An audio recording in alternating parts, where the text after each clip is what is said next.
ሰላም ጤና ይስጥልን ክቡራን የዚህ ትምህርት ቻናል ተከታዮች እንደምን ቆያችሁ? ሚሊዮን ነኝ ከሜላት ቱቶሪያልስ። እንግዲህ ዛሬም እንደተለመደው በስድስተኛ ክፍል የአካባቢ ሳይንስ ሞዴል ጥያቄዎች ተመልሻለሁ። በዛሬ ቪዲዮአችን እንግዲህ በአዲስ አበባ ከተማ አስተዳደር ትምህርት ቢሮ የስድስተኛ ክፍል ከተማ አቀፍ የአካባቢ ሳይንስ ሞዴል ፈተና የ2018 ወይም የሁለተኛውን ሴሚስተር የሞዴል ጥያቄዎችን ነው ይዤላችሁ መጣሁት።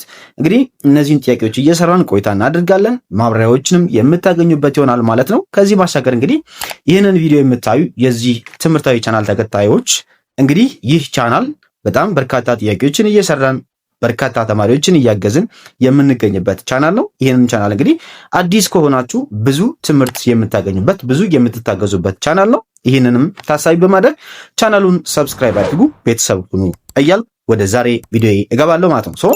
የመጀመሪያው እንግዲህ እንደ መግቢያ ላይ የምንመለከተው የመጀመሪያውን ትዕዛዝ እንመልከትና አለፍ እያልን እናያለን ማለት ነው። እንግዲህ ይህ ጥያቄ በአጠቃላይ ፈተናው የአምስተኛና የስድስተኛ ክፍል አካባቢ ሳይንስ ትምህርትን አካቶ የያዘ ይዘት ወይም ሁለቱንም ያካተተ እንደሆነ ይነግረናል። ከዛ ውጭ እንግዲህ 40 ጥያቄዎች አሉት። በአጠቃላይ ለዚህ 40 ጥያቄ 60 ደቂቃ የተሰጣችሁ እንደሆነ የሚናገር ነው። ይሄ እንግዲህ መግቢያ ላይ ያለ ነው። እንግዲህ ወደ ቀጥታ ወደ መጀመሪያው ጥያቄ ነው የማመራው። እንግዲህ የመጀመሪያው ጥያቄ አንደኛ ጥያቄ ምንድነው የሚለን በመሬት ላይ የሚገኙ ነገሮችን በሙሉ ወይም በከፊል ዝርግ በሆነ ወረቀት ላይ መስፈርትን ወይ ደግሞ በመስፈርት ተመጥነው የሚታዩበት ስዕላዊ መግለጫ ምን ይባላል ነው የሚለን።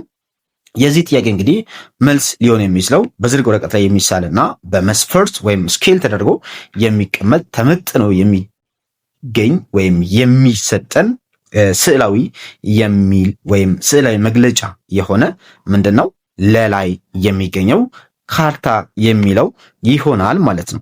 ይህ እንግዲህ ያው በአምስተኛ ክፍል ትምህርታችሁ ላይ መጀመሪያ አካባቢ ስለ ካርታ ምንነት የተማራችሁት ላይ በስፋት የምታገኙ ይሆናል ማለት ነው። ሁለተኛው ጥያቄ በስተሰሜን እና በስተ ምስራቅ አቅጣጫ ኢትዮጵያን የሚያዋስኑ ሀገራት በቅደም ተከተል የሚገልጸው የትኛው ነው የሚለን? ሀ ኤርትራና ጅቡቲ፣ ለኤርትራና ኬንያ፣ አመርሃ ኬንያና ሶማሊያ፣ መ ጅቡቲና ሱዳን ይላል። እዚያ እንግዲህ በስተ ሰሜንና በስተ ምስራቅ ነው የሚለን። በስተ ሰሜን በኩል ኢትዮጵያን የምታዋስናት በሰሜን አቅጣጫ ኢትዮጵያን የምታዋስነው ኤርትራ ናት። በምስራቅ በኩል ደግሞ ጅቡቲ እናገኛለን። ስለዚህ መልሳችን ሀሌታ ሀ ይሆናል ማለት ነው። ሶስተኛ ጥያቄ አግድምና ቋሚ መስመሮችን በመጠቀም የአንድን አካባቢ መገኛ የምናመለክትበት ዘዴ ምን ይባላል? ሀ አንጻራዊ መገኛ፣ ለ ፍጹማዊ መገኛ፣ ሐመርሃ ንጽጽራዊ መገኛ፣ መ አካባቢያዊ መገኛ ነውና ይህ እንግዲህ ቋሚና አግድም መስመር ወይም ኬክሮስና ኬንትሮስን በመጠቀም የአንድን ቦታ መገኛ የምንገልጽበት የመገኛ የምንገልጽበት ዘዴዎች ውስጥ አንደኛው ማነው? ፍጹማዊ መገኛ ነው ማለት ነው። ምክንያቱም አንጻራዊ መገኛና ፍጹማዊ መገኛ በመካከላቸው ስላለ ልዩነት በስፋት በሁለቱም የክፍል ደረጃ ላይ ያያችሁና የተማራችሁ ስለሆነ ማለት ነው። ምክንያቱም አንጻራዊ ከሆነ በአንድን ቦታ መገኛ በዙሪያው ከሚገኙ ነገሮች አንጻር እያመዛዘንን የምንገልጽበት መሆኑ ይታወቃል ማለት ነው። ስለዚህ አግድምና ቋሚ ወይም ኬክሮስና የኬንትሮስ መስመሮችን የምንጠቀመው ከሆነ ይህ ምንድነው? ፍጹማዊ መገኛ ነው። ለመልሳችን ይሆናል። አራተኛ ጥያቄ የትግራይ ብሔራዊ ክልል ከአዲስ አበባ ከተማ አንጻር በየት አቅጣጫ ይገኛል ነው። ይሄ ጥያቄ እንግዲህ የአምና ሚኒስትሪ ጥያቄ ላይ የወጣ ጥያቄ ነው። ኖርማሊ የተወሰነ የይዘት ለውጥ ብቻ ነው። በአጠቃላይ አምና ጥያቄ ላይ የነበረ ጥያቄ ነው። ይሄ ምንድነው? ሀ ላይ በደቡብ አቅጣጫ፣ በምስራቅ አቅጣጫ፣ ሐመርሃ በምዕራብ አቅጣጫ ላል፣ በሰሜን አቅጣጫ ላል። ይሄ እንግዲህ የትግራይ ብሔራዊ ክልልን የምናገኘው ከአዲስ አበባ አንጻር ስንመለከት በሰሜን አቅጣጫ በኩል እናገኛለን። ስለዚህ መላይ ያለው መልሳችን ይሆናል። አምስተኛ አቶ አለሙ ከተፈቀደለት ወሰን በላይ ያሽከረክራል። ስለዚህ የአቶ አለሙን ፍጥነት ለመቆጣጠር የሚያገለግል መተግበሪያ የቱ ነው? ይህ እንግዲህ የተንቀሳቃሽ በውሃ ላይ በባህር ላይ እንዲሁም በየብስ ላይ የሚንቀሳቀሱ አካላትን ፍጥነት ለመቆጣጠር እና አቅጣጫቸውን ለማወቅ የሚያገለግለን የመተግበሪያ የጂፒኤስ መተግበሪያ ነው። ስለዚህ ሀሌታ ኋላ ያለ የዚህ ጥያቄ መልስ ይሆናል ማለት ነው።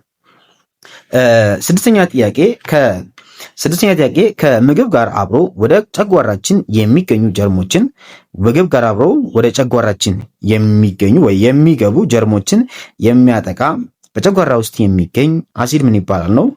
ይሄም እንግዲህ ላክቲክ አሲድ፣ ሲትሪክ አሲድ፣ ሃይድሮክሎሪክ አሲድ፣ አሴቲክ አሲድ ነው የምንለው። ይሄ እንግዲህ HCl ብለን የምንጠራው ሃይድሮክሎሪክ አሲድ ነው። ስለዚህ ሐመርሃ መልሳችን ነው ማለት ነው።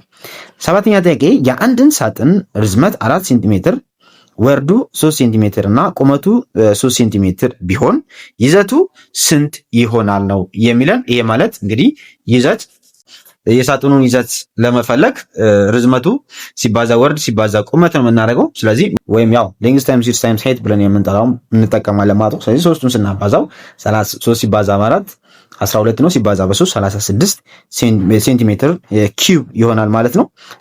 ለመልሳችን ነው። ስምንተኛ ጥያቄ ከሚከተሉት አንዱ የማይዳሰስ የጉልበት ምንጭ ነው ይላል። ሀ የፀሐይ ጉልበት፣ ለ የነፋስ ጉልበት፣ ሐመርሃ የውሃ ጉልበት፣ መ የነዳጅ ጉልበት ይላል። ይሄም መላ ያለው የዚህ ጥያቄ ትክክለኛው መልስ ነው ማለት ነው። ስለዚህ ቀለል ያለ ጥያቄ ነው። ዘጠነኛ ጥያቄ መጠነ ሙቀትን ለመለካት የሚያገለግል መሳሪያ ምን ይባላል ነው። መጠነ ሙቀት ለመለካት የምንጠቀመው ወይም ቴምፕሬቸርን ለመለካት የምንጠቀመው መሳሪያ ቴርሞሜትር እንለዋለን ወይም ሙቀት ሜትር በመባል የሚታወቅ ነው። ስለዚህ ሀሌታ ላይ ያለ የዚህ ጥያቄ መልስ ነው። አስረኛ ጥያቄ ድምፅን በከፍተኛ ፍጥነት የሚያልፈው በየትኛው ቁስ አካል ነው? ሀ ፈሳሽ፣ ለ ወና፣ ሐመርሃ ጠጣር፣ መ ጋዝ ይላል። ይሄ እንግዲህ ድምፅ ለመተላለፍ ወይም ምክንያቱም ድምፅ በእርግብግቢት አማካኝነት እንደሚፈጠር ይታወቃል። ይሄ ማለት እንግዲህ በፓርቲኩላር ኮሊዥን አማካኝነት ከአንደኛው ጫፍ ወደ ሌላኛው ጫፍ ይተላለፋል። ስለዚህ ለመተላለፍ በፍጥነት ለመተላለፍ ምን ይፈልጋል? ጀስት ሚዲየም ይፈልጋል። ከሚዲየሞች ውስጥ ደግሞ ምን ይፈልጋል ማለት ነው? ጠጣር ሚዲየሞች ላይ በጣም በከፍተኛ ፍጥነት ይተላለፋል። ይህም የሚሆነው ዋነኛ ምክንያቱ እንግዲህ በጠጣር ውስጥ የሚገኙ ፓርቲክሎች ምንድን ናቸው? በጣም ክሎዝ የሆኑ ወይም የተጠጋጉ ስለሆኑ በፓርቲክል ቅብብል አማካኝነት በጣም በከፍተኛ ፍጥነት ከአንደኛው ጫፍ ወደ አንደኛው ጫፍ ይተላለፋል ማለት ነው። ስለዚህ ጠጣር ላይ ከፍተኛ ነው። መካከለኛ ደግሞ ምን ላይ ነው?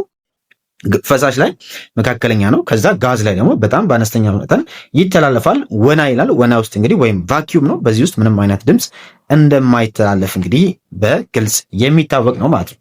11ኛ ጥያቄ ከሚከተሉት ውስጥ በኢትዮጵያ ውስጥ በጣም ቀዝቃዛና በጣም እርጥበታማ የሚስተዋልበት የአየር ንብረት ክልል የቱ ነው የሚለን። በረሃና የአየር ንብረት፣ ቆላ የአየር ንብረት ወይም ቆላማ የምንለው፣ ወይና ደጋ የአየር ንብረት፣ ውርጭማን የአየር ንብረት ይላል። ይሄ እንግዲህ ውርጭማ የምንለው የአየር ንብረት እንግዲህ ከዚህ አካባቢ በጣም ቀዝቃዛና እርጥበታማ የአየር ንብረት የሚስተዋልበት አካባቢ ነው ማለት ነው። ወይም የአየር ንብረት ነው፣ ክልል ነው። 12ኛ ጥያቄ አመራለሁ ማለት ነው። 12ኛ ጥያቄ በተለያዩ ቦታዎች የተለያዩ የዝናብና የሙቀት መጠን ልዩነት እንዲፈጠር አብይ ምክንያት የሆነው የተፈጥሮ ወይም ተፈጥሯዊ ክስተት የሆነው የቱ ነው የሚለን። ይሄ እንግዲህ ሀ የአየር ንብረት ተቆጣጣሪ፣ ለ የአየር ንብረት ይዘት፣ ሐመርሃ የአየር ንብረት ይዘት፣ ለላይ የአየር ሁኔታ ይዘት ነው የሚለን። መ የአየር ግፊት ይላል። ስለዚህ በተለያዩ አካባቢዎች የተለያየ የዝናብና የሙቀት እንዲሁም የተለያየ የአየር ንብረት እንዲፈጠር ምክንያት የሚሆኑት የአየር ንብረት ተቆጣጣሪ ብለን የምንጠራቸው ናቸው። ስለዚህ ሀሌታ ውሃ የዚህ ጥያቄ መልስ ነው። 13ኛ ጥያቄ በኢትዮጵያ ውስጥ ውጤታማ የውሃ ሀብት አጠቃቀም ተግዳሮት የሆነው የቱ ነው? ሀ ወንዞች ዳር ዛፍ መትከል፣ ለ ውሃን በቤት ውስጥ ቆጥቦ ወይም በተገቢ መንገድ መጠቀም፣ ሐመርሃ ወንዝ ላይ የሞቱ እንስሳትን መጣል፣ መ የመስኖ እርሻ ማስፋፋት ይላል። የዚህ ጥያቄ ትክክለኛ መልስ ሐመርሃ ላይ ያለው ነው። 14ኛ ጥያቄ ከሚከተሉት አንዱ ወደ ሜዲትራኒያን ባህር የሚፈስ ድንበር ተሻጋሪ የኢትዮጵያ ወንዝ ነው። ይሄ ማለት እንግዲህ ድንበር ተሻጋሪ ከሆኑ የኢትዮጵያ ወንዞች ውስጥ መዳረሻው የሜዲትራኒያን ባህር ሜዲትራኒያን ባህር ያልሆነውን ነው የምንመርጠው ማለት ነው። ስለዚህ ከሚከተሉት ውስጥ አንዱ ወደ ሜዲትራኒያን ባህር የሚፈሱ ድንበር ተሻጋሪ የኢትዮጵያ ወንዝ አይደለም ይላል። ስለዚህ ይህ ማለት ከነዚህ ውስጥ አንዱ ወዴት አይጓዝም? ወደ ሜዲትራኒያን ባህር አይሄድም ነው። ምክንያቱም ድንበር ተሻጋሪ ወንዞች አሉ እዚህ ውስጥ። ከነዚህ ውስጥ ግን ወደ ሜዲትራኒያን ባህር መዳረሻውን የማያደርገው ወይም መዳረሻው ሜዲትራኒያን ባህር ያልሆነው የቱ ነው የሚል ነው። ተከዜ፣ ዋቢ ሸበሌ፣ ባሮ፣ አባይ ይላል። ከነዚህ ውስጥ እንግዲህ ዋቢ ሸበሌ መዳረሻው ምን አይደለም? የሜዲትራኒያን ባህር አይደለም ማለት ነው። ስለዚህ መልሳችን ለ ይሆናል ማለት ነው። 15ኛ ጥያቄ በኢትዮጵያ ውስጥ ዋና ዋና የአካባቢ ብክለት መንስኤ የሆነው የቱ ነው? ሀ ፕላስቲክና ፌስታሎችን መጠቀም፣ ለ ከፋብሪካ የሚለቀቁ በካይ ጋዞች፣ ሐመርሃ ነዳጅን በስፋት መጠቀም፣ መ ሁሉም ይላል። ለዚህ ጥያቄ ትክክለኛ መልስ መላ ያለው ሁሉም የሚለው ይሆናል። 16ኛ ጥያቄ ከሚከተሉት አንዱ በሀገራችን በጣም የተለመደ ባህላዊ የቁጠባ ዘዴ ነው። የተለመደ ባህላዊ።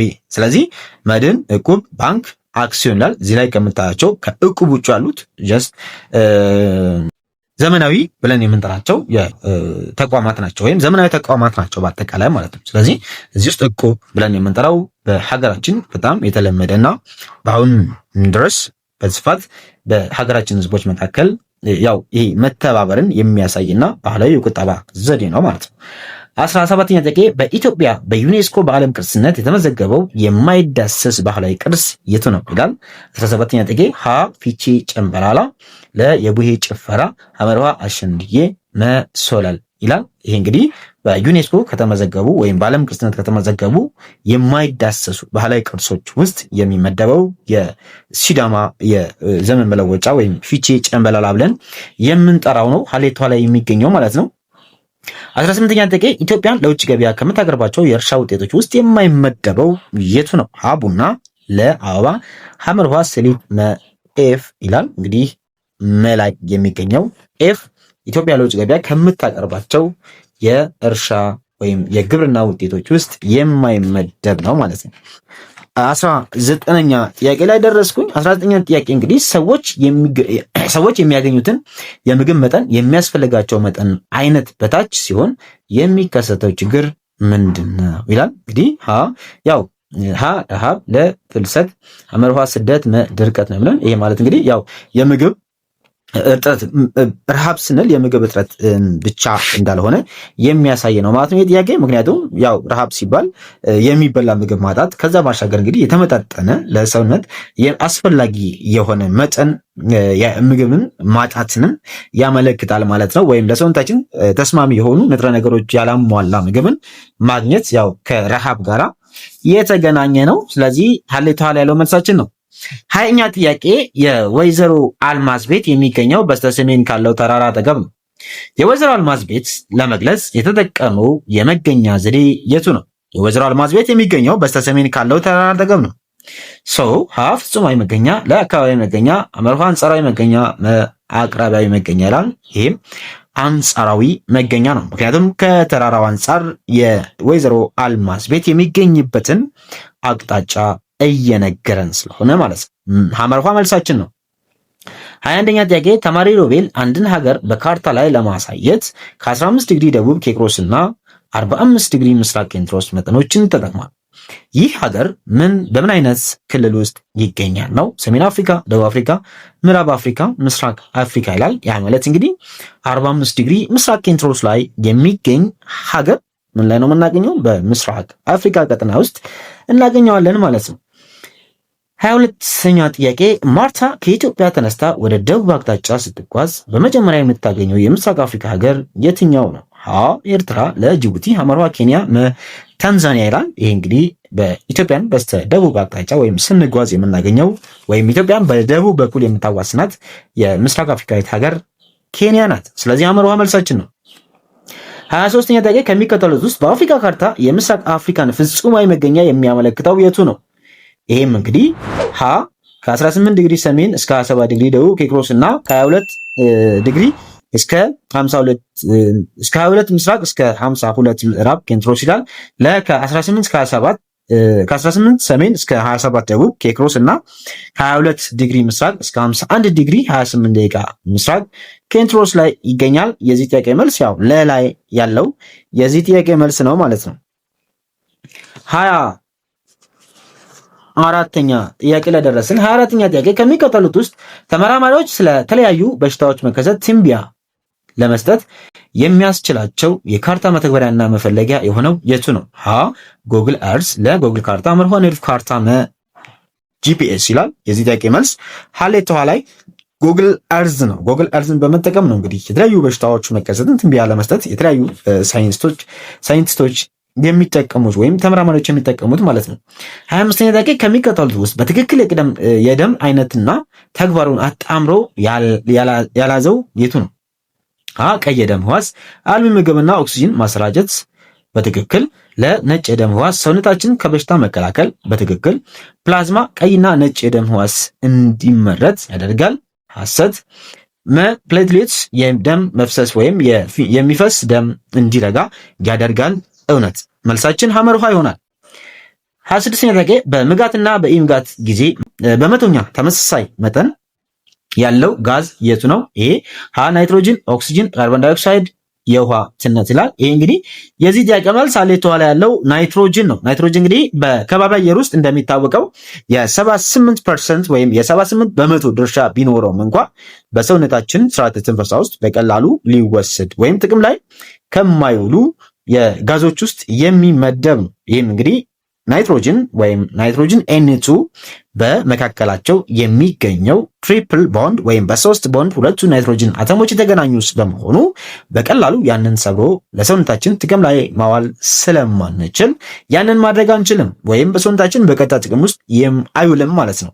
ይህንን ወደ ሰውነታችን ወይም ጥቅም ላይ አይውልም ማለት ለሰውነታችን ወይም ለኛ አያስፈልግም ወይም አያገለግልም ማለት ግን እንዳልሆነ እንድትረዱ ትፈልጋለሁ። ያ ማለት በተለየ መንገድ በተዘዋዋሪ ወደ ሰውነታችን ናይትሮጅንን ስለምናገኝ ነው ማለት ነው።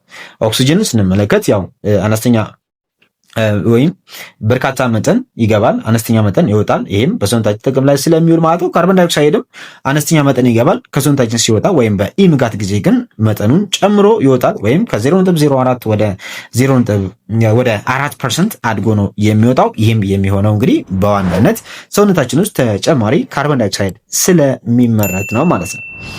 27ኛ ጥያቄ ከሚከተሉት አንዱ የዋህድ ዘር ድብልቅ ምሳሌ ነው። ሀ ወተት፣ ለ ውሃ፣ ሐመር ውሃ ደም፣ አየር የዋህድ ዘር ድብልቅ ከምንላቸው ውስጥ የሚመደብ ነው ማለት ነው። ምክንያቱም የተለያዩ ጋዞችን በውስጡ የያዘ በመሆኑ። 28ኛ ጥያቄ ከሚከተሉት ውስጥ ስለ ጉልበት ትክክል ያልሆነው የቱ ነው? ሀ የጉልበት ምንጭ የሚታደሱና የማይታደሱ ናቸው። ለጉልበት ማለቁ ቁስ ምሳሌ ነው።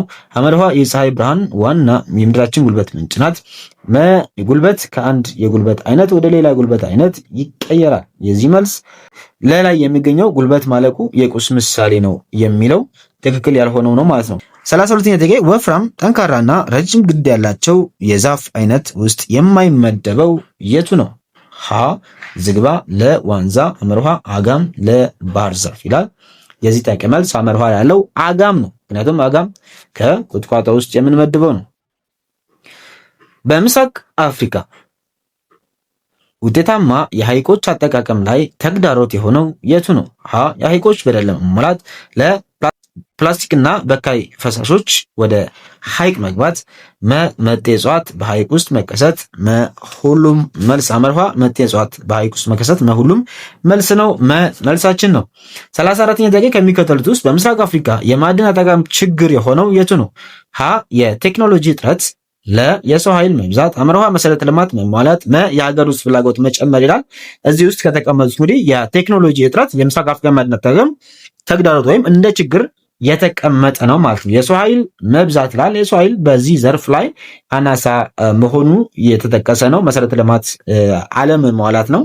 የሀገር ውስጥ ፍላጎት መቀነስ ወይም የሀገር ውስጥ ፍላጎት አነስተኛ መሆን ዋና ተግዳሮት ተብሎ ከተቀመጡት ውስጥ የሚመደቡ ናቸው ማለት ነው።